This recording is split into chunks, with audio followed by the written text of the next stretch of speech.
कुछ समय पहले पाकिस्तान के एक मंत्री ने भारत के प्रधानमंत्री नरेंद्र मोदी पर यह आरोप लगाया कि ओसामा बिन लादेन तो मर गया, लेकिन गुजरात दंगों का गुनाहगार आज भी जिंदा है। That Osama bin Laden is dead, but the butcher of Gujarat lives, and he is the Prime Minister of India.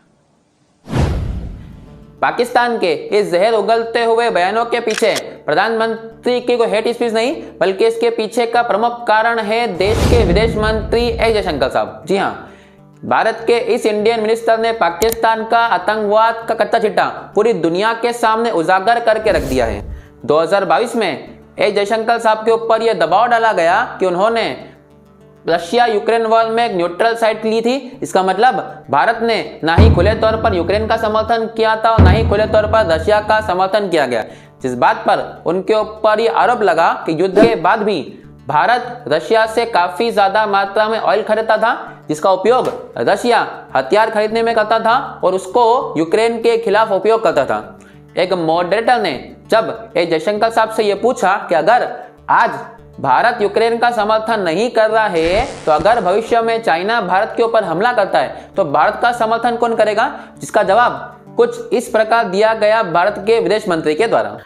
Somewhere Europe has to grow out of the mindset that Europe's problems are the world's problems, but the world's problems are not Europe's problems. That if it is you, it's yours. If it is me, it's ours. S Jaishankar साहब ने भारत की foreign policy में इतना ज्यादा बड़ा बदलाव ला दिया है कि हमारा पड़ोसी जो दिन भर पहले हमको कोसता रहता था वो भी आज हमारी तारीफ करने पर मजबूर है।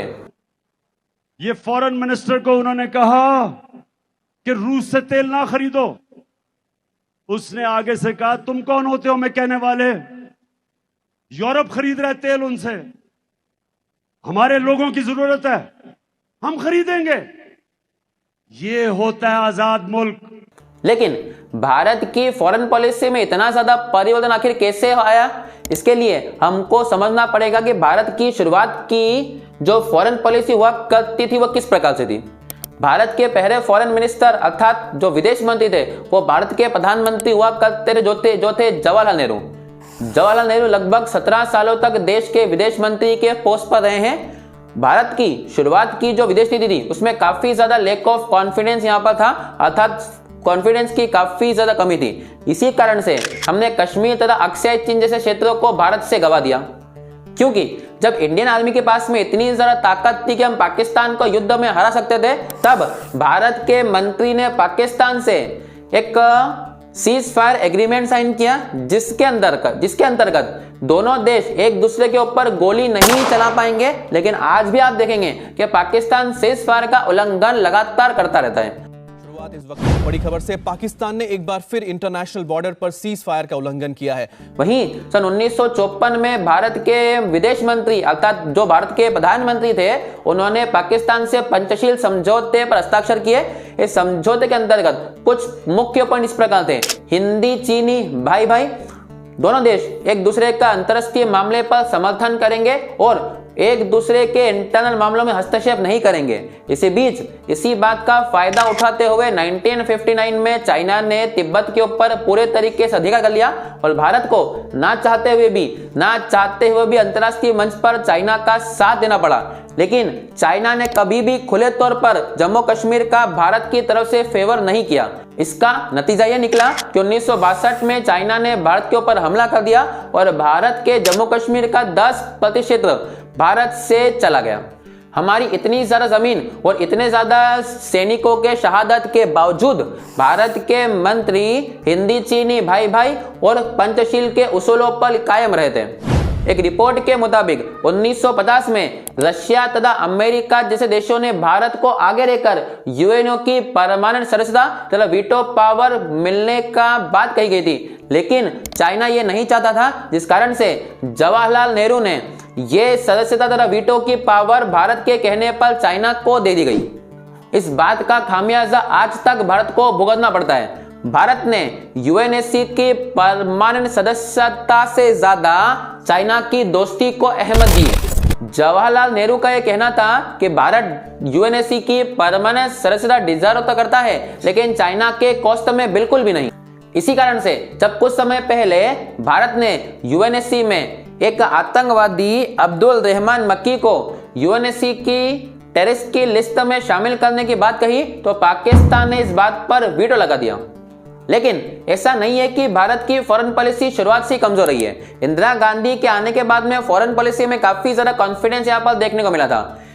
1971 के वॉर में पाकिस्तान का अमेरिका तथा ब्रिटेन ने खुले तौर पर समर्थन किया था। उसके बावजूद इंदिरा गांधी ने अपने देश के राष्ट्र हित को सर्वोपरि रखा और पाकिस्तान को युद्ध में हरा दिया और बांग्लादेश जैसे देश को पाकिस्तान से आजाद यहां पर करवा दिया गया। अब अगर आप उस फॉरेन पॉलिसी को आज की फॉरेन पॉलिसी से कंपेयर करेंगे तो दोनों में जमीन आसमान का फर्क यहां पर देखने को मिलेगा।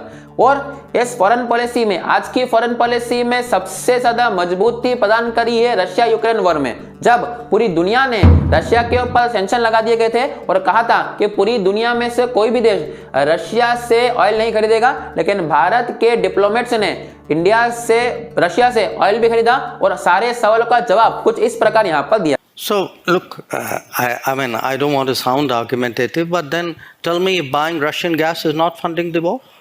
I mean, why is it's only Indian money and oil coming to India which funds, but it's not gas coming to Europe which funds? I mean, look, somewhere, I mean, let's be a little even-handed out here.